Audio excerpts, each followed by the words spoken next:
कोई खींचातानी तो नहीं हो रही है, ठीक है? खींचातानी तो नहीं हो रही है, ऐसा तो नहीं है कि कोई अ, विपरीतता झेल रहे हैं एनडीए के लोग या भाजपा के लोग या जेडीयू के लोग। मित्रों, ये सब बातें जो सांसारिक रूप से या राजनीतिक रूप से करने की होती है, वो तो देखिए एक अलग बात है। उसकी तो हम चर्चा नहीं करेंगे अभी यहाँ पर इस मंच से, क्योंकि ये देखिए कि किसी भी मुख्यमंत्री का कार्यकाल कितना चलेगा, ये निर्भर करता है कि उस व्यक्ति ने मुख्यमंत्री के रूप में शपथ कब ली। ये प्रमुख भूमिका रहती है उस दिन के अंकों की। हाँ, उसकी मदद करने के लिए उस व्यक्ति के खुद के अंक, वे भी देख लिए जाते हैं। ये ध्यान रखिएगा। और इसमें भी क्या है, सीमा कोठारी जी, हार्दिक स्वागत है आपका। जय श्री राम। और इसमें भी क्या है, इसमें भी ये भी देखना पड़ता है कि जब हम बात कर रहे हैं, आपने ध्यान से देखा होगा शीर्षक क्या है? शीर्षक है नीतीश सरकार। यहाँ जेडीयू सरकार या एनडीए की सरकार ऐसा नहीं लिखा है। यानी यहाँ हम बात ये करने वाले हैं कि नीतीश कुमार ने जो मुख्यमंत्री पद की शपथ ली है, तो वे इस पद पर कब तक बरकरार रह सकते हैं? क्या वे 5 साल पूरे करेंगे या उनके कार्यकाल को बीच में कहीं विराम लेना पड़ेगा? अब वो विराम लेना पड़ेगा या पूर्ण विराम लेना पड़ेगा? भई, एक बात तो देखिए कि 2010 से लेकर के 15 के बीच में एक विधानसभा ऐसी भी आई थी, जब 2010 में तो नीतीश कुमार ने प्रचंड बहुमत लिया था भाजपा के साथ, ये आपको भी पता है। 24 नवंबर को परिणाम आए थे, शायद 22 या 24 नवंबर को, हमें अच्छी तरह याद है 26 नवंबर को, यानी आज से 15 साल पहले 26 नवंबर को नीतीश कुमार ने मुख्यमंत्री पद की शपथ ली थी। वो उससे जुड़ा हुआ हमारा खुद का एक बहुत निजी किस्सा है, वो फिर कभी आपको बताएँगे। पूनम चंद जी, जय श्री राम, हार्दिक स्वागत है आपका। वो एक बहुत रोचक बात है और उसमें हमारी बहुत बड़ी संलग्नता रही है। वो फिर कभी। तो अब ये देखिए कि उसके बाद क्या हुआ, उसके बाद ये हुआ कि 2010 में, अरे भाई 2010 में तो इतना प्रचंड बहुमत मिला था भाजपा और जेडीयू को कि जो 24 सीटें चाहिए होती है ना, 10% नेता प्रतिपक्ष का पद पाने के लिए, आरजेडी को तो वो भी नहीं मिली थी, 20 या 21 सीटें मिली थी। और राबड़ी देवी नेता प्रतिपक्ष भी नहीं बन पाई, वो आरजेडी की ही विधायक दल की नेता बन पाई। तो 2010 में तो मामला इतना बड़ा था। अब आप कहेंगे क्या 2010 में भाजपा को 250 सीटें मिली थी? ऐसा था? तो ऐसा नहीं है। हम आपको सही-सही आंकड़ा अभी बताते हैं। हम आपको 2010 का सही-सही आंकड़ा बताते हैं और आपको बड़ी रोचकता रहेगी ये जानकर कि भाई फिर 2010 में ऐसा क्या हो गया था। देखिए 2010 में क्या हुआ था, भाजपा को कोई 250 सीटें नहीं मिली थी, लेकिन अभी जितनी मिली है उससे ज्यादा मिली थी, 206 सीटें मिली थी भाजपा एनडीए को। भाजपा ने 102 सीट पर चुनाव लड़ा था और 91 सीटें जीती थी 2010 में, और जेडीयू ने 141 सीटों पर लड़कर 115 पर विजय पाई थी और 206 सीटें ना आरजेडी 22 पर, हाँ 20-21 नहीं 22 पर रह गई थी। और नेता प्रतिपक्ष का पद पाने के लिए 25 सीटें, 24 या 25 सीटें चाहिए होती हैं, वो भी नहीं मिली। अभी कम से कम आरजेडी इतनी तो लाया है कि उसको नेता प्रतिपक्ष का पद तो मिले। और ध्यान दीजिए, रामविलास पासवान की पार्टी को 3 ही मिली थी और तब यूपीए होता था, ठीक है? तो महागठबंधन में आरजेडी और रामविलास पासवान की एलजेपी थी और कांग्रेस को 4 सीटें मिली थी। 2010 में संयोग देखिए, इस बार कांग्रेस को 6 सीटें मिली हैं, ठीक है? अब ध्यान ये देखिएगा कि ये हमने उदाहरण क्यों दिया है? पहले तो उदाहरण से ये समझने की, हाँ, इसमें सारा रिकॉर्ड है। ये समझने की कोशिश कीजिए कि 2010 में यानी 15 बरस पहले एनडीए को भारी बहुमत, इस बार से भी 4 सीटें ज्यादा मिली थी। अभी हम सार्वजनिक रूप से नाम तो नहीं लेंगे, क्योंकि अगर सार्वजनिक रूप से अभी हम नाम लेंगे और उन्होंने मना कर दिया, मुकर गए तो फिर हम झूठे पड़ जाएँगे जबकि हम सच्चे हैं। अब आगे जो आपको एक वाकया बताने वाले हैं। बिल्कुल ये जो आज का विषय इसी से ही जुड़ी हुई बातें हैं। आज आप ये मत समझिएगा कि विषय की बात नहीं कर रहा है और दूसरी बातें कर रहा है, ऐसा कुछ नहीं, विषय से ही जुड़ी हुई बात है। क्या बात है? आज नरेंद्र मोदी जी के मंत्रिमंडल में एक बहुत ऊँचे पद पर हैं। तो उस दिन हमारी फ़ोन पर बात हुई जब 2010 में परिणाम घोषित हुए थे, शायद 21-22 नवंबर रहा होगा। तो उस समय टीवी पर नीचे पट्टी चल रही थी, शायद 4 साढ़े 3 बजे के आसपास बहुत स्पष्ट हो गया था कि एनडीए यानी कि भाजपा और जेडीयू धाकड़ बहुमत लाते दिख रहे हैं और सरकार बनना अच्छे खासे ढंग से तय है। तो पट्टी चल रही थी कि नीतीश कुमार 26 नवंबर को शपथ लेंगे। तो हमने आज जो है ना, ये तब मंत्री नहीं, तब सांसद हुआ करते थे क्योंकि 2010 में तो सरकार यूपीए की थी दिल्ली में, केंद्र सरकार। तो हमने हमारी इनसे फ़ोन पर बात हुई तो इन महोदय से हमने कहा कि भाई आप एक काम कीजिए कि नीतीश बाबू जो है ना, वहाँ तक संदेश पहुँचाइए कि आप 26 नवंबर को शपथ ना लें, 27 नवंबर को ले लें। तो उन्होंने कहा मेरी कोई सीधी पहुँच तो है नहीं क्योंकि वे खुद भी बेचारे जो हैं 2009 में ही तो सांसद बने थे पहली बार, तो उनके इतने संबंध वगैरह थे नहीं। तो उन्होंने कहा सुषमा स्वराज जी से मेरे बहुत अच्छे संबंध है, मैं उन्हें कहता हूँ, वे आगे शायद शरद यादव से कहेंगी या खुद नीतीश जी से, पता नहीं, लेकिन उन्होंने ऐसा कुछ कहा था। और समय भी हम बता रहे हैं, शायद 3 साढ़े 3 4 साढ़े 4 बजे की बात होगी। थोड़ी देर बाद उनका वापस फ़ोन आता है, बोले गुरुजी नीतीश कुमार ने 27 तारीख की शपथ लेने से मना कर दिया है और वे अड़ गए हैं कि वे 26 तारीख को ही शपथ लेंगे। क्यों? क्योंकि उनका ये तर्क था कि भई ये 26 नवंबर को शपथ लेना मेरे लिए बुरा कैसे होगा भाई? मैंने तो 5 साल पहले यानी 2005 में भी 26 नवंबर को शपथ ली थी और मुझे तो अच्छा खासा बहुत मिला इस बार, तो मैं तो 26 को लूँगा। तो हमने उस समय के सांसद और आज के बहुत बड़े मंत्री जो हैं, उन्हें कहा कि ये बेवकूफ़ी कर रहे हैं, विनाश काले विपरीत बुद्धि। बोले ऐसा कैसे? क्या बुरा हो सकता है? तो जो कहा वो सुनिए अब। अब आज के विषय के संदर्भ में वो सुनना आपके लिए बहुत ज़रूरी है। क्या? हमने 3 बातें कही कि पहला तो आपका नीतीश बाबू से तलाक हो जाएगा। वो ज़ोर से हँसे, बोले मेरा? तो हमने कहा कि नहीं, आपका मतलब भाजपा से और नीतीश कुमार का मतलब जेडीयू से, यानी जेडीयू और भाजपा में अलगाव हो जाएगा। मित्रों ध्यान दीजिएगा, हम कब बात कर रहे हैं? हम बात कर रहे हैं जब 2010 में मतगणना के परिणाम आ रहे हैं, अभी तक पूरे घोषित नहीं हुए और उस परिणाम में 206 सीटें मिली थी एनडीए को। सोचिए, हम उस दिन ये कह रहे हैं उनसे कि आपका जेडीयू का अलगाव हो जाएगा। दूसरी बात, नीतीश कुमार अपना कार्यकाल पूरा नहीं कर पाएँगे, ऐसी प्रबल आशंका है, ये कहा था।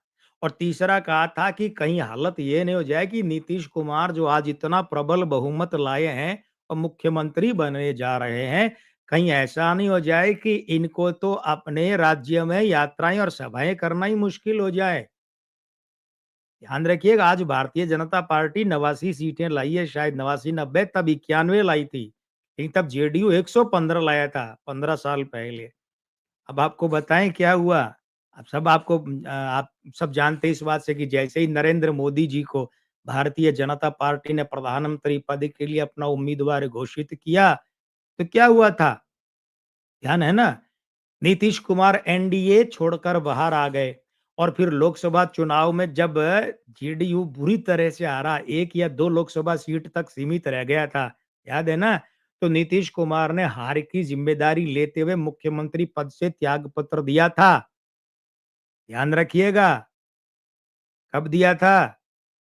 नरेंद्र मोदी जी के चुनाव जीतते ही लोकसभा का, और कुछ समय के लिए जीतन राम मांझी बने थे मुख्यमंत्री। अब ध्यान दीजिए, नवंबर में जब 2015 में विधानसभा चुनाव आए, ये उससे पहले की बात है, 10 से 15 का कार्यकाल। वही जब 206 सीटें लेकर एनडीए आया था और हमने कहा था, ये तो 2 बातें तो सत्य हो गई, जेडीयू और एनडीए अलग हो गए, नीतीश कुमार का इस्तीफा हो गया। लेकिन इस्तीफा होने से पहले क्या हाल थे? और इस्तीफे के बाद जब जीतन राम मांझी को हटाकर फिर नीतीश कुमार बने 2015 के चुनाव से पहले, तो आपको पता है बिहार में क्या हाल थे। नीतीश कुमार अगर मुख्यमंत्री के रूप में कहीं सभा कर रहे होते और 2000 लोग वहां सभा में होते, तो 2500 पुलिस वाले वहां रहते, उनके लिए सभा मुश्किल हो गई। उन्होंने यात्रा निकाली थी बिहार में, वो यात्रा बीच में रोकनी पड़ी जनता के विरोध के कारण। हमारी तीनों बातें सही ठहरी, तीनों बातें जो हमने कही और खतरनाक हद तक सही ठहरी। वो बात आज के विषय से संबंधित है, क्योंकि हमें कई मित्रों ने कहा साहब इस बार तो 202 सीटें आई हैं, भाजपा की 3, 4, 5 सीटें ज्यादा हैं जेडीयू से, और दोनों इतने-इतने ये हैं, वो हैं। तो हम फिर वही कहना चाहते हैं, रुकिए सत्यजीत जाधव जी, जय श्री राम, हार्दिक स्वागत है आपका। हम वही कहना चाहते हैं, रुकिए, पहले एक बार तनिक ये देखिए कि नीतीश कुमार ने जो शपथ ली है, वे अंक क्या कहते हैं। देखिए, पहली बात तो ये है कि एक-एक विधानसभा जो है उसमें नीतीश कुमार ने 1 से अधिक बार शपथ ली है। किसी-किसी विधानसभा में तो 3-3 बार शपथ ली है। तो इस तरीके से अपने 20 वर्षों के कार्यकाल में नीतीश कुमार ने 10 बार शपथ ले ली है मुख्यमंत्री पद की। यानी एक शपथ के खाते में 2 बरस आते हैं, अगर विभाजन करें तो। तो ऐसा अद्भुत जो मामला है हिंदुस्तान में दूसरा नहीं है कि एक मुख्यमंत्री की एक शपथ के खाते में 2 बरस आते हैं। अब देखिए 20 नवंबर 2025 को गुरुवार को इन्होंने शपथ ली। अभी हम अंकों पर बात करते हैं, दिन के अंकों की, दिनांक के अंकों की, घड़ी में समय क्या बज रहा था वो बाद में बात करेंगे।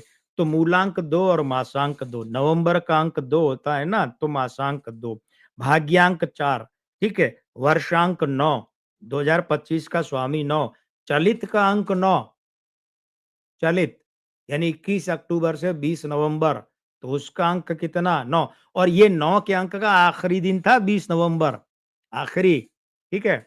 उसके बाद क्या है, नीतीश कुमार को आयु अंक चल रहा है 3, 75वें वर्ष के कारण से, और दिन अंक गुरुवार के कारण 3 था। अब ये ध्यान रखिए, ये तो है अंक। अभी हम इनके संयोजन की बात करते हैं।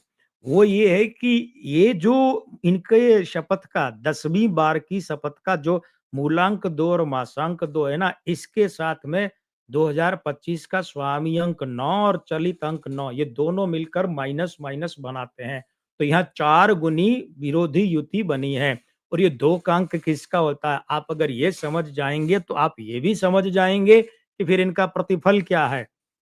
ध्यान ये दीजिएगा कि अंक 2 किसका होता है? अंदरूनी स्वास्थ्य का होता है, भीतरी स्वास्थ्य का, मानसिक अवस्था का होता है।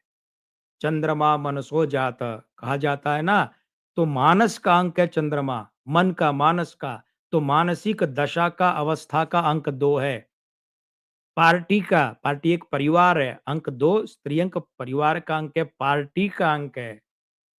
ये साझेदारी का, गठबंधन का अंक है। ठीक है ना? ये 2 बार बैठा है शपथ के मासांक और मूलांक में, और 2 बार अंक 9 इसके विरोध में बैठा है, तो 4 विरोधी युतियां हैं। ये क्या कर रही है?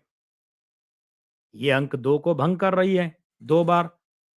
भंग कर रही है मतलब क्या है? एक तो नीतीश कुमार के अंदरूनी स्वास्थ्य को खतरा है। भाई एक तो स्वास्थ्य क्या होता है कि बाहर दिख गया, चोट-वोट लग गई, पट्टा बंध गया, ये हो गया, वो हो गया, फलाना-ढिकाना।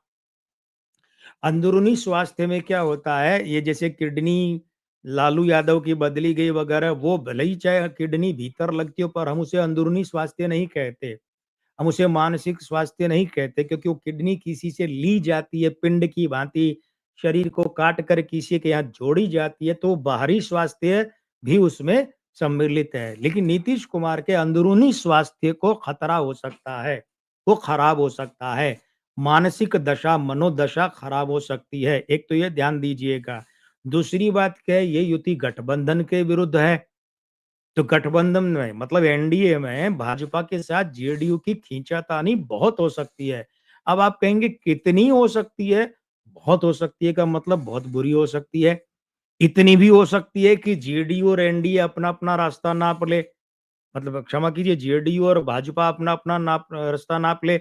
जेडीयू कहे हम तो फिर उधर चले। भाजपा कहे ठीक है तुम उधर चले तो फिर हम इधर चले, ये भी हो सकता है। और चूँकि ये भी हो सकता है कि भाजपा एक समय ऐसा आए जब ये कहे कि नीतीश बाबू अब आप हमें मुख्यमंत्री के रूप में सहन नहीं हैं। अब हम आपको और सहन नहीं करेंगे, आप मुख्यमंत्री पद छोड़िए। भले ही चाहे उसके पीछे नीतीश कुमार का अंदरूनी स्वास्थ्य खराब होना ये कारण हो, चाहे मानसिक स्वास्थ्य खराब होना कारण हो, चाहे खराब स्वास्थ्य का हवाला दे भाजपा, भाई कोई कारण तो बताना पड़ेगा ना। ऐसे तो नहीं कि हम चाहते हैं आप इस्तीफा दे दो, तो चाहने से कोई क्यों देगा भाई? वे भी कह सकते हैं हम चाहते हैं हम इस्तीफा नहीं देंगे। तो भाजपा जो है एक ऐसा वो समय आपको बताएँगे हम, एक समय ऐसा आ सकता है जब ये कहे कि नीतीश बाबू अब मुख्यमंत्री पद छोड़िए। तो नीतीश बाबू के हम बड़े सम्मान से नीतीश बाबू कह रहे हैं, क्योंकि बिहार की संस्कृति में ऐसा कहा जाना बड़ा सम्मानपूर्वक होता है। तो इसीलिए ध्यान दीजिएगा, आप ये मत सोचिए इतने बड़े आदमी को एक छोटा-सा ज्योतिषी नीतीश बाबू कैसे बोल रहा है। बहुत सम्मान का तरीका माना जाता है बिहार में, हम वही सम्मान की परंपरा का पालन करते हुए कह रहे हैं कि नीतीश बाबू के मुख्यमंत्री पद को खतरा हो सकता है। स्वास्थ्य वाली बात हो गई। अब दूसरी बात एक और है। अब देखिए हमने ये कहा ना अंक 2 परिवार का अंक भी है और दूसरे पार्टी का भी अंक है, क्योंकि पार्टी एक नेता के लिए परिवार ही होती है। ये भी ध्यान दीजिए। तो फिर इसमें ये बात भी है कि नीतीश कुमार की पार्टी जेडीयू को खतरा है। खतरा ये है कि ये पार्टी टूट भी सकती है। ठीक है? विनीता शर्मा जी, जय श्री राम, हार्दिक स्वागत है आपका। नीतीश कुमार की पार्टी जेडीयू टूट भी सकती है और टूटने के बाद में इसके 2 रूप रह सकते हैं। अब ये सकते-सकते हम क्यों कह रहे हैं? हम ऐसा क्यों नहीं कह रहे हैं, टूट जाएगी, 2 रूप हो जाएँगे। देखिए, ये जो गा, गे, गी वाली बात है ना, ये परफेक्ट टेंस वाली बात अगर अंग्रेजी में कहें तो, सुनिश्चित काल वाली बात, तो ये तो गारंटी हो जाती है। कि ऐसा होगा ही होगा, ऐसा नहीं होगा तो मैं ज्योतिष छोड़ दूँगा, मैं प्रेडिक्शन करने छोड़ दूँगा, वो फालतू की बातें हैं। हम ऐसी बेकार की बातों में नहीं पड़ते। मोदी जी चुनाव हारे हैं, कई चुनाव लोकसभा का पिछला चुनाव बुरी तरह से ठीक है सरकार बन गई पर वो 400 सीट वाले मोदी जी को 241 सीटें तो हारना ही होता है ना। कई जगह हारे भी है तो क्या उन्होंने चुनाव लड़ने छोड़ दिए? एक ज्योतिषी क्यों भाई छोड़ देगा ज्योतिष किसी एक बात के पीछे? ये बेवकूफ़ी की बात है, गारंटी लेना और ये नहीं तो वो नहीं तो ये कर दूँगा वो। ज्योतिषी क्या करता है संभावनाएँ बताता है और हमारी आदत तो वैसे भी हम मार्जिन लेकर बताते हैं। 100% होना होता है तो हम 75 कहते हैं, सवा सौ नहीं कहते। क्योंकि भैया हमारा आकलन है, अब जिसमें जैसे हम बार-बार एक बात कहते हैं कि नीतीश कुमार की जो 1 मार्च 1951 गुरुवार की जन्म दिनांक है, हमें वो तनिक संदेहास्पद लगती है। ठीक है? ये है और दूसरा हो सकता है कि जिस समय हमने गणना की उस समय हमारे अपने ग्रह अंक कैसे थे, एकाग्रता कितनी थी, थोड़ा ऊँच-नीच हो जाए तो भई इसीलिए बढ़-चढ़ के दावे नहीं करने चाहिए। ज्योतिषी संभावनाओं को फ्यूचर यानी कि भविष्य की दृष्टि से सामने रखता है। गारंटी तो या तो भगवान लेते हैं, परमपिता परमेश्वर या ठग लेता है या फिर सिद्ध पुरुष। हम तीनों ही नहीं, हम ज्योतिष के विद्यार्थी हैं। ना तो न्यूमेरो किंग है, ना न्यूमेरो प्रिंस है, ऐसा कुछ नहीं है। ना गुरु, ना दादा गुरु, ना महागुरु, ना अलाने-फलाने गुरु। इसलिए हम कह रहे हैं कि ऐसा हो सकता है। नीतीश कुमार की पार्टी टूट भी सकती है, टूटने के बाद में 2 रूप हो सकते हैं। एक तो ये कि एक जो है, वो पार्टी टूटकर स्वतंत्र रहे, दूसरी भी स्वतंत्र रहे, दोनों के नाम ऐसे हो जाएँ, जैसे चिराग पासवान के पिताजी की पार्टी लोक जनशक्ति पार्टी टूटी तो चाचा पशुपति पारस जो हैं, उनकी तो राष्ट्रीय लोक जनशक्ति पार्टी हो गई और चिराग कुमार पासवान की लोक जनशक्ति पार्टी रामविलास, ये हो गई। तो ऐसा हो सकता है या फिर ये भी हो सकता है कि एक हिस्सा अलग रहे, दूसरा हिस्सा भाजपा में मिल जाए, ठीक है? तो एक तो ये सीरी बीच में शुरू हो जाती है। तो एक हिस्सा भाजपा में मिल जाए, दूसरा स्वतंत्र रहे और ये भी हो सकता है कि एक हिस्सा आरजेडी में मिल जाए, एक भाजपा में मिल जाए। लेकिन अगर ऐसी अवस्था आएगी तो भाजपा में जाने वाला या भाजपा के साथ जाकर स्वतंत्र भाव में रहने वाला धड़ा होगा बड़ा। लेकिन कुल मिलाकर नीतीश कुमार की पार्टी जेडीयू के बिखरने का, टूटने का खतरा तो दिख रहा है। ठीक है? अब इसमें एक चीज़ और देखिए कि चलित का अंक 21 अक्टूबर से 20 नवंबर ये 9 है। और जो 2025 का स्वामी अंक 9 है, ये दोनों क्या कर रहे हैं, नीतीश कुमार के 10वीं बार मुख्यमंत्री बनने के भाग्यांक 4 के साथ दोहरी अंगारक युति बनाते हैं। ये अंगारक युति विस्फोटक युति है। अब देखिए अंक 9 कानून का भी है, अंक 4 के साथ विस्फोटक युति कानून की विस्फोटक अवस्था को यानी कि बड़ी-बड़ी गतिविधियाँ गुंडागर्दी की, माफिया की, कानून तोड़ने की बड़ी-बड़ी गतिविधियाँ, घटनाएँ, दुर्घटनाएँ और फिर पुलिस द्वारा उन पर उतनी ही बड़ी कार्यवाही करना, चाहे वो एनकाउंटर हो कि दूसरे हो, वो सब करना। ये सब चीज़ें 20 नवंबर से शपथ लेते ही आरंभ हो गई है। ये भी ध्यान दीजिएगा। तो बिहार में कानून और व्यवस्था जो है, वो उसके लिए बड़ी-बड़ी चुनौतियाँ भी खड़ी हो सकती हैं। बड़ी-बड़ी ऐसी घटनाएँ, दुर्घटनाएँ भी हो सकती है और पुलिसिया कार्रवाई भी उतनी ही बड़ी या विस्फोटक रूप से हो सकती है। एक दूसरी बात क्या 20 वर्षों के बाद ये जो गृह मंत्री का पद है नीतीश कुमार ने छोड़ा है और ये भाजपा के सम्राट चौधरी के पास गया है। अब देखिए सम्राट चौधरी जी ने भी तो शपथ इसी दिन ली थी, इनके साथ में ली थी, तो उन पर भी वो चीज़ लागू होगी। तो इसका मतलब ये है कि सम्राट चौधरी बतौर गृह मंत्री ये 5 साल पूरे नहीं कर पाएँगे। बल्कि हम आपको वो समयावधि भी बताएँगे अभी कि सम्राट चौधरी का पद कब छूट सकता है और सम्राट चौधरी के जो अंक मिले हैं, वे हमें इतने विश्वसनीय नहीं लगते। इसलिए इन अंकों के आधार पर कहते हैं कि सम्राट चौधरी बतौर गृह मंत्री बहुत विवादास्पद रहेंगे और ये बात नीतीश सरकार के खिलाफ जाएगी। ये ध्यान रखिएगा। हम बार-बार बात नीतीश सरकार के भविष्य की कर रहे हैं, एनडीए या भाजपा सरकार की नहीं। तो ये जो है मामला विस्फोटक देखने में आ सकता है। दूसरी बात एक और है जेडीयू में भी अंक 4 और 9 की जो दोहरी युति है वो विस्फोटक युति रह सकती है। वो कैसे रह सकती है? हम बता ही चुके हैं कि जेडीयू में विस्फोट और जेडीयू बिखर जाए। कब? इन्हीं 5 साल की अवधि में 2025 से 30 के चुनाव के बीच ये विधानसभा के बीच में, ठीक है? अब ये ध्यान दीजिएगा कि अमावस्या थी उस दिन, कब? जब नीतीश कुमार ने शपथ ली, 20 नवंबर 2025 को। देखिए क्या है, अमावस्या के लिए ये कहा जाता है देव पितृ कार्य अमावस्या, देवताओं के और पितरों के पूजन वगैरह के लिए जो है वो अमावस्या है। अमावस्या को आप यूँ समझिए कि सूर्य ग्रहण होता है तो किस दिन होता है? पूर्णिमा को होता है कि अमावस्या को होता है? अमावस्या को होता है। तो अमावस्या को सूर्य ग्रहण होता है यानी अंक 1 है उसे ग्रहण लगता है। सूर्य का अंक क्या है? 1 उसे ग्रहण लगता है। उस दिन अमावस्या थी। अंक 1 है ये मुखिया का होता है। यानी सरकार का मुखिया बॉस यानी सरकार का बॉस कौन? नीतीश कुमार जी। सरकार के मुखिया कौन? नीतीश कुमार जी। अंक 1 करियर का पुरुष का होता है, वो सब वहाँ वैसे भी जुड़ रहे हैं। तो इसका मतलब ये उस दिन अमावस्या का होना ये किसके खिलाफ जाएगा? ये इस दिन जिस सरकार ने शपथ ली है, उसके खिलाफ जाएगा। तो ये सरकार किसकी है? नीतीश कुमार जी की। तो ये अमावस्या का होना किसके खिलाफ जाएगा? नीतीश कुमार जी के। 2 दिन रुक जाते भाई। 2-3 दिन रुक कर शपथ ले लेते। वैसे भी देखिए 14 तारीख को नतीजे आए और 6वें दिन जाकर शपथ हुई है। 5 दिन तक तो बल्कि 7वें दिन जाकर शपथ हुई है। 14 से 7वाँ दिन 20 तारीख पड़ती है। 6 दिन तक तो मुख्यमंत्री तय नहीं हो पाया कि कौन बनेगा। किसी ने मुँह ही नहीं खोला। चुनाव से पहले अमित शाह तक ने कह दिया था वो बाद में विधायक तय करेंगे। पहले भी नहीं कहा कि नीतीश कुमार हमारे मुख्यमंत्री होंगे। वो इधर-उधर के ऐरो-गैरों ने कह दिया और दूसरी बात छोड़िए, अमित शाह जी ने तो नहीं कहा, बल्कि उन्होंने तो ये कहा था, विधायक तय करेंगे कौन मुख्यमंत्री बनेगा। तो पहले भी घोषित नहीं किया। हमने जो चुनाव से पहले भविष्यवाणी की थी कि भई देखिए नीतीश कुमार का इतनी आसानी से मुख्यमंत्री चुना जाना या बन जाना हमें नहीं दिख रहा है। कुछ रुकावटें, बाधाएँ, अड़चनें आएँगी, झोल तो है कुछ, अब वो क्या झोल है अलग बात है।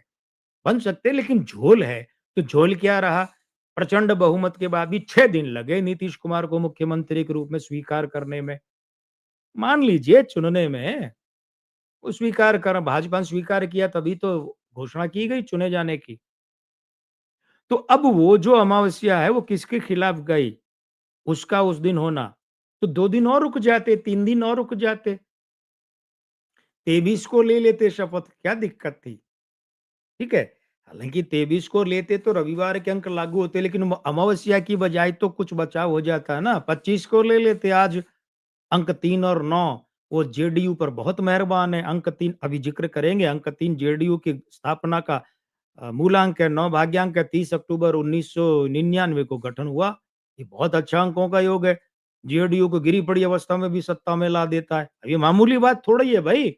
लेकिन पता नहीं क्यों नीतीश बाबू को कौन से ऐसे लोग हैं जिन्होंने ये दिया मशवरा कि भई आप इसी दिन शपथ लो, और एक देखिए बात क्या है, 11:35 पर इन्होंने शपथ ली है। अब वो एस्ट्रोलॉजी क्या कहती है, वो बहुत अच्छे-अच्छे एस्ट्रोलॉजर हैं, उन्होंने वीडियो बनाए होंगे, नहीं तो वो बनाएँगे, आप उन्हें सुनिएगा। लेकिन अंक ज्योतिष क्या कहती है? अंक ज्योतिष कहती है 11:30 के बाद से लेकर 12:30 के बीच में रहता है अंक 3 की अवस्था। मतलब ये 12 बजने की बात होती है, 11:30 से 12:30 के बीच में। तो 12 का अंक कितना हो गया? 3। अब वो 3 भी किया 11:35 यानी कि 30 मिनट से 5 ही मिनट आगे खिसका है मामला। अब अच्छा ये रहता है कि इसकी शुरुआत वो 12 बजे के 5-10 मिनट आगे पीछे रखते। लेकिन अब हो ही है वही जो राम रचि राखा। ज्योतिषी तो जो प्रभु ने राम रचि राखा उसे बोल सकता है, बोलने का काम लिया हुआ है, करवाया तो प्रभु ने।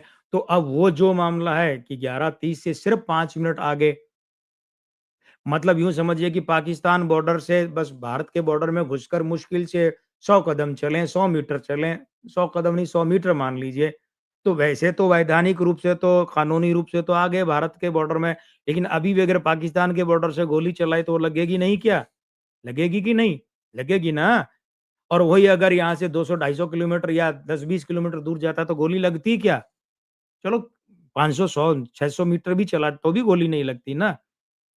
तो एक तो ये मामला भी क्योंकि देखिए बात वही आती है, 11:35 तो 12वें की रेंज शुरू हो गई 12 बजे की, लेकिन वो 11 बजकर तो 11 का अपना अंक 2 होता है और वो स्त्री अंक की तो नीतीश कुमार के खराब है।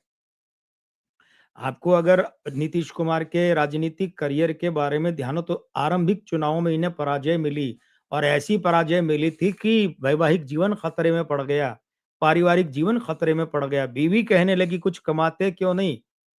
परिवार के लोग कहने लगे भैया ऐसे कैसे बैठ रहे हो कि कुछ कमाते क्यों नहीं? काम-धाम राजनीति में तो तुम हार गए चुनाव, हार कर घर बैठ गए। तो नीतीश कुमार के स्त्रीअंक इतने अच्छे नहीं हैं। इनकी श्रीमती जी के देहांत के बाद में तो पिछले कुछ वर्षों से इनके स्त्रीअंक और खराब हो गए। वही 11:35 में 5 मिनट को थोड़ा मार्जिन मान लें, तो भी वही चीज़ आ रही है। तो इसलिए ये स्त्रीअंक वही खराब हो गए जिनकी बात हमने पहले की थी, कि जिनके कारण से इनके दल की एकता को खतरा है, दल टूट सकता है, भाजपा से गठबंधन जो है वो टूट सकता है, और टूटेगा नहीं तो भी भाजपा कहेगी भाई सिंहासन खाली करो कि हमारा मुख्यमंत्री आता है। तो खींचातानी तो हो गई ना गठबंधन में, पार्टी में खींचातानी, गठबंधन में खींचातानी, और भीतरी स्वास्थ्य का इतना बुरी तरह खराब हो जाना कि कल को ये हो जाए कि भाई त्याग पत्र दो, या वो स्वास्थ्य का कारण बन जाए घोषित तौर पर।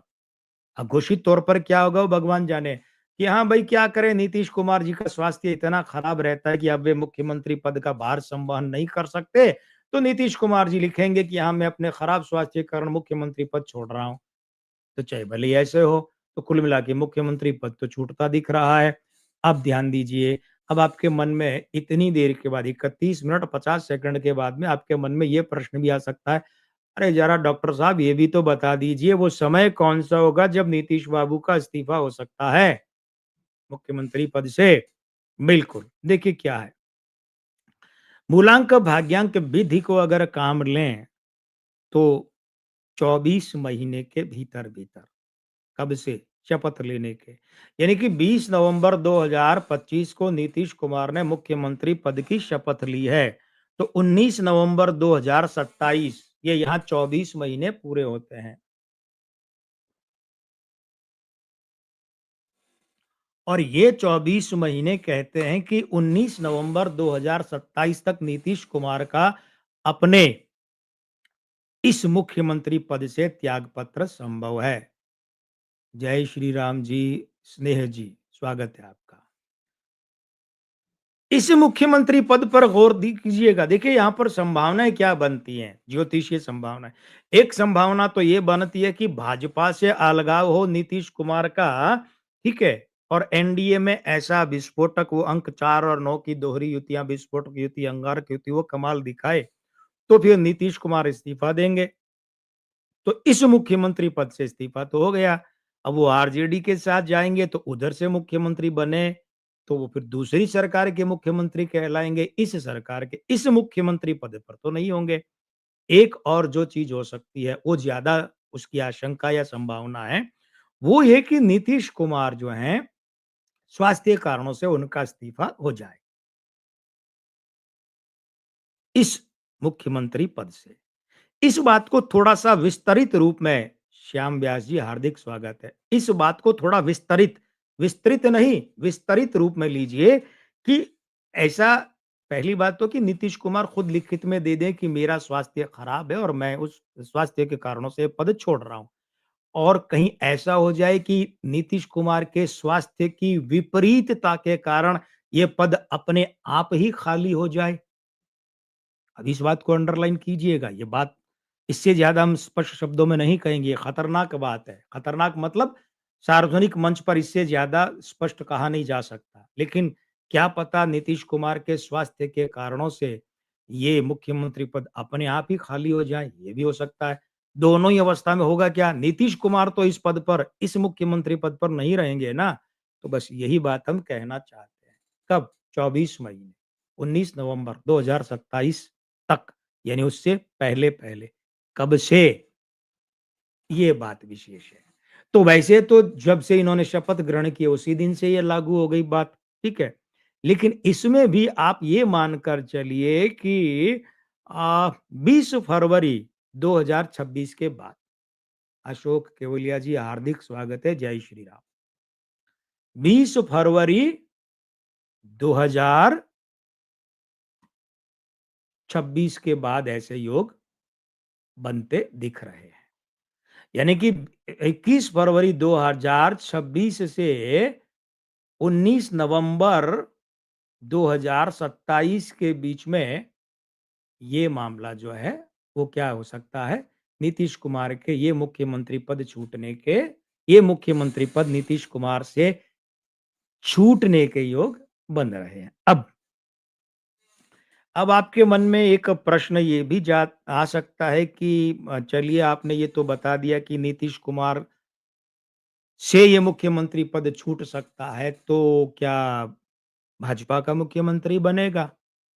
क्या एनडीए का ही मुख्यमंत्री रहेगा या एनडीए से भी ये सरकार छिन जाएगी? और नीतीश कुमार जैसे आरजेडी के साथ गए और उधर जाकर सरकार बना लेंगे, क्या ऐसी कोई बात है? देखिए, यहाँ पर ये बात ध्यान दीजिए कि सरकार के गठन के दिन जो अंक है वो 3, ये ध्यान दीजिएगा, गुरुवार। और अभिजीत मूर्त में ये शपथ ली गई थी। अब सही-सही उच्चारण तो अभिजीत होता है, भी और जी दोनों छोटे, लेकिन व्यावहारिक रूप में उसका ये स्वरूप स्वीकृत है अभिजीत। तो अभिजीत मूर्त में शपथ ली थी, तो अभिजीत मूर्त तो वरदान देता ही देता है। अब ये बात और है कि नीतीश कुमार ने 5 मिनट ही अभिजीत मूर्त में प्रवेश किया। तो वो एक कहावत है ना, जितने नहाए उतना ही पुण्य मिला। तो ये जो अभिजीत मूर्त में प्रवेश कर लिया ना उसकी सीमा में, तो इसका लाभ तो मिलेगा। ठीक है, ऊपर से घड़ी में बजने को क्या थे 12, 12 का अंक 3 है, मतलब 12 बजे की रेंज शुरू हो गई थी, तो उसका अंक 3 है। ये बृहस्पति, उस दिन गुरुवार था, ये बृहस्पति, तो ये तीनों चीज़ें तो लाभ देंगी। अब ये तीनों चीज़ें जो होती हैं, ये थोड़ा रबड़ बना देती हैं, लचीला रबड़। देखिए, लकड़ी को आप अगर मोड़ेंगे टूट जाएगी, लेकिन रबड़ को अगर आप मोड़ेंगे तो लचीला रबड़ क्या होगा? एक तो रबड़ ऊपर से लचीला, वो खिंच जाएगा, ऐसे तो नहीं टूटेगा। तो ये जो है, ये अंकीय समीकरण बताते हैं कि हमें ऐसा लगता है 5 साल एनडीए की सरकार तो चल सकती है। हमें एनडीए की सरकार को इन 5 सालों में खतरा नहीं दिख रहा। दूसरा ये है कि नीतीश कुमार के पद त्याग के बाद हमें भारतीय जनता पार्टी का मुख्यमंत्री दिख रहा है। अब आप कहेंगे दिख रहा है का मतलब क्या है भाई? साफ-साफ क्यों नहीं कहते? देखिए, ये निर्भर करता है कि भारतीय जनता पार्टी का अगला राष्ट्रीय अध्यक्ष कौन बन सकता है। बनेगा वाली बात तो बाद की है। तो जो हमारे अंदरूनी स्रोत कह रहे हैं, ठीक है, ज्योतिषीय गणना तो हमने आपसे कहा था, किसी ने सुझाव दिया था कि भी फला-फला व्यक्ति के बारे में बताइए कि वे लोग राष्ट्रीय अध्यक्ष बन सकते हैं। हमने कहा था उनकी बात हम यहाँ नहीं करेंगे सार्वजनिक रूप से। तो एक वैसे और दूसरा जो हमारे अंदरूनी स्रोत बता रहे हैं, वो जो बता रहे हैं उनके हिसाब से ये जब नीतीश कुमार से मुख्यमंत्री पद खाली होगा, उस समय जो व्यक्ति भारतीय जनता पार्टी का राष्ट्रीय अध्यक्ष होगा ना, उस व्यक्ति का राहु यानी अंक 4 और बृहस्पति यानी अंक 3 और मंगल यानी अंक 9 बहुत बढ़िया अवस्था में होगा। ठीक है? ये ध्यान दीजिएगा। तो वो उस व्यक्ति के उन अंकों के कारण, क्योंकि हमें लगता है उस समय वो व्यक्ति भाजपा का राष्ट्रीय अध्यक्ष होगा। अब भले ही चाहे वो अभी बन जाए व्यक्ति, चाहे अभी कोई और बने, तो भी उस समय वही व्यक्ति भाजपा का माई-बाप होगा। तो उस व्यक्ति के अंक 3, अंक 4 और अंक 9 की अद्भुत कृपा है और उस समय भी रहेगी। तो अब जेडीयू जो है ना, ध्यान दीजिए, जेडीयू का हमने क्या कहा, 30 अक्टूबर 1999 मूलांक 3 है और उसके बाद में भाग्यांक 9 है और चलित अंक 21 अक्टूबर से 20 नवंबर वही 9 है। हमें एक मित्र ने संदेश किया, ये नवंबर नीतीश कुमार पर इतना क्यों मेहरबान रहता है? भाई उसका कारण है, 21 अक्टूबर से 20 नवंबर तक तो चलित में अंक 9 है। वो नीतीश कुमार नहीं, वो जेडीयू पर मेहरबान रहता है। और उसके बाद 21 नवंबर से 20 नवंबर तक चलित में अंक है वो 3 रहता है। वो बृहस्पति है, वो जेडीयू का मूलांक है, 9 जेडीयू का भाग्यांक है गठन का। तो इसीलिए ये ध्यान दीजिए कि ये जो प्रबल पक्षकारी युतियाँ हैं ना, ये युतियाँ तो अपना असर दिखाएँगी। अगर बुरी युतियाँ हानि पहुँचाएँगी, अपना असर दिखाएँगी ना, तो फिर अच्छी युतियाँ ये भी लाभ देंगी। लेकिन कितना? तो हमें लगता है कि एनडीए की सरकार तो 5 साल पूरे कर लेगी और भाजपा के उस समय के, जो आज संभावित उस समय के राष्ट्रीय अध्यक्ष के अंकों के अनुसार वे अंक ऐसे होंगे कि भाजपा अपना मुख्यमंत्री नीतीश कुमार के स्थान पर बिठा सकती है। भाजपा का मुख्यमंत्री तब देखने को मिल सकता है।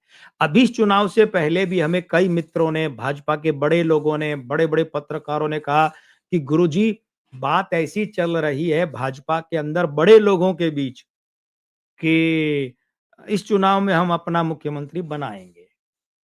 नीतीश कुमार को नहीं सहन करेंगे या नहीं बनाएँगे। ये बड़े लोगों में, भाजपा में जो बड़े नीति निर्धारक हैं उनके बीच में चल रही है। तो हमने भाजपा के उन बड़े लोगों, केंद्र सरकार के मंत्रियों, उन वरिष्ठ राजनेताओं, उन वरिष्ठ पत्रकारों, मित्र बंधु सबसे कहा था कि हाथ जोड़कर भगवान से प्रार्थना कीजिए कि भाजपा में ये जो लोग हैं, जो चाहते हैं हमारा मुख्यमंत्री बने, इस बार नीतीश की जगह नीतीश नहीं बने। भगवान करे इन्हें सद्बुद्धि आए और ये नीतीश कुमार को स्वीकार कर लें मुख्यमंत्री, क्योंकि ये नहीं चाहते कि नीतीश कुमार इस बार क्या चमत्कार करने वाले हैं। और वो हो गया। इतनी बड़ी 86 सीटें, इतनी बड़ी संख्या में। ये नीतीश कुमार के भाग्य का चमत्कार है, जेडीयू का है। तो हमें नहीं लगता कि नीतीश कुमार आरजेडी के साथ जाकर सरकार बनाएँगे, ठीक है? और भाजपा का मुख्यमंत्री यहाँ बनता दिख रहा है या एनडीए की सरकार निरंतर बनी रहती दिख रही है। चलिए, तो हम आपको बता चुके हैं कि 21 फरवरी 2026 से 19 नवंबर 2027 के बीच में नीतीश कुमार का स्वास्थ्य के कारणों से, प्रकट कारणों से यह पद छूट सकता है। भले ही चाहे वे स्वयं त्याग पत्र लिख कर दें या फिर कोई ऐसी आकस्मिकता हो जाए, मगर ये पद उनसे छूट सकता है। और उनसे पद छूटने के बाद भारतीय जनता पार्टी का मुख्यमंत्री बन सकता है। लेकिन कौन? वो जो बड़े-बड़े नाम आपको अभी दिख रहे हैं ना, ये 2-3 नाम तो बनते दिख नहीं रहे हैं और एनडीए की सरकार 5 साल पूरे करे, ऐसा लग रहा है, अंकीय विश्लेषण कह रहा है। और एक बात जो आज की चर्चा में आई है, वो हम आपसे दोहरा देते हैं और वो ये है कि सम्राट चौधरी जो हैं, यही अवधि सम्राट चौधरी के गृह मंत्री पद छूटने की है। और ये भी ध्यान दीजिएगा, 20 नवंबर सरकार बनते ही ऐसे योग शुरू हो गए हैं कि बिहार में कानून तोड़ने की बड़ी-बड़ी घटनाएँ, दुर्घटनाएँ कहेंगे हम तो, बड़े-बड़े कारनामे जो हैं वो हो सकते हैं और पुलिसिया कार्यवाही उन पर उतनी ही भारी भरकम विस्फोटक उत्तर प्रदेश के स्टाइल में हो सकती है। ये संभावनाएँ वो अंगारक युति जो दोहरे रूप में बन रही है, शपथ ग्रहण के दिन, उसके कारण बन रही है। लेकिन ये फिर दोहराना चाहेंगे कि सम्राट चौधरी का भी इसी दरमियान वर्तमान पद यानी गृह मंत्री पद छूटता दिख रहा है, जिस दरमियान नीतीश कुमार जी से मुख्यमंत्री पद छूटता दिख रहा है। अब आपके मन में ये जिज्ञासा जग रही होगी, तो इसका मतलब क्या, इधर तो नीतीश कुमार का मुख्यमंत्री पद छूटेगा और उधर सम्राट चौधरी का गृह मंत्री पद छूटेगा, तो क्या ऐसा लग रहा है आपको कि सम्राट चौधरी गृह मंत्री की बजाय मुख्यमंत्री बन जाएँगे? क्योंकि वे भाजपा के हैं और आप कह रहे हैं कि भाजपा का मुख्यमंत्री बनता दिख रहा है। आपके मन में ये प्रश्न उठ सकता है, जिज्ञासा उठ सकती है ना? उठी है? अभी दबा लीजिए, कि फिर कभी चर्चा करेंगे। बड़ी रोचक चर्चा होगी आज, पौन घंटा होने जा रहा है, बहुत बात हो गई, ठीक है? तो हाँ, ये ध्यान है ना आपको कि देखिए 30 तारीख का जो यूट्यूब चैनल पर निःशुल्क परामर्श का कार्यक्रम है, उस दिन शादियों में व्यस्त होने के कारण वो हम करेंगे 1 नवंबर को, ठीक है? और 28 तारीख शुक्रवार वाला लाइव बिल्कुल वैसे ही करेंगे, जो निर्धारित समय पर 8 बजे। हाँ, यूट्यूब पर अगर हमारा चैनल सब्सक्राइब नहीं किया, कर लीजिए, घंटी का चिन्ह तो दबाना ही है और क्या करना है, फेसबुक पेज और प्रोफाइल पर हमें फॉलो कर लीजिए और ये जो ऊर्ध्वाधर और क्षैतिज दोनों रूपों में प्रसारण आपके सामने हो रहा है, मतलब रील वाले स्टाइल में ऐसे खड़े रूप में भी और ऐसे दोनों में पहले की तरह। ये कैसा लग रहा है प्रयोग, बताइएगा। हम इस पर आपके सुझाव के अनुसार कार्रवाई करेंगे। आज आप पधारे, बहुत-बहुत धन्यवाद। और मित्रों, एक बात और, हिंदी सिनेमा का दूसरा ही मैन हमें छोड़कर चला गया। धर्म जी विदा हो गए, नश्वर देह त्याग कर प्रभु के श्री चरणों में उन्हें स्थान मिले, हम यही प्रार्थना करते हैं। कल उनका अंतिम संस्कार भी हुआ। हम कल उन्हें अपनी भावांजलि दिए थे निःशुल्क परामर्श के लाइव में। आज चूँकि फ़ेसबुक पेज और प्रोफ़ाइल के लोग भी हमारे साथ जुड़े हैं, तो हम धर्म जी को यानी धर्मेंद्र जी को नमन करते हैं। हमारी भावांजलि, श्रद्धांजलि। और अब ये कहते हुए मैं लक्ष्मीपुत्र डॉक्टर कुमार गणेश विदा लेता हूँ कि आज के आनंद की जय, शुभ रात्रि, जय श्री राम, प्रणाम।